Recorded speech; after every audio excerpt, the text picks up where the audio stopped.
Pengurusan dokumen kependudukan di Disdukcapil Kota Ambon meningkat. Pasca dibukanya pendaftaran CPNS 2019, 11 November lalu, pembuatan surat keterangan kependudukan atau KTP sementara di Dinas Kependudukan dan Catatan Sipil Kota Ambon mulai meningkat dari hari biasanya. Suasana berbeda tampak di Dinas Kependudukan dan Catatan Sipil Kota Ambon. Pasalnya, banyak pelamar kerja mulai berdatangan untuk melakukan verifikasi berkas kependudukan pasca dibukanya pendaftaran CPNS 2019. Marcella Haurisa selaku Kepala Dinas Kependudukan dan Catatan Sipil Kota Ambon kepada tim DMS Media Group mengatakan, selain banyak pelamar kerja yang mulai melakukan verifikasi berkas kependudukan, pembuatan surat keterangan kependudukan atau KTP sementara juga mengalami peningkatan. Pasalnya, sebelum pembukaan pendaftaran, sekitar 70 surat keterangan kependudukan diterbitkan tiap harinya. Namun, pasca pembukaan pendaftaran CPNS 2019 ini, surat keterangan kependudukan atau KTPS ini mulai mengalami peningkatan mencapai 100 lebih per harinya.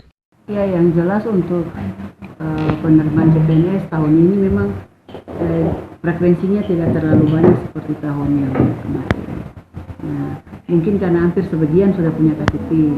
Nah, ini yang sebagian besar yang punya datang ini hampir sebagian besar itu penduduk yang baru mutasi pindah ke Kota Ambon, dan itu memperoleh KTP sementara. Tapi juga ada yang memang karena kita kan sebentar ini kan kehabisan belangko. Kalau memang ada yang masuk untuk pekerjaan, kita tetap menerbitkan KTPE yang ada, belangko yang ada, cuma kita khususkan untuk pencari kerja.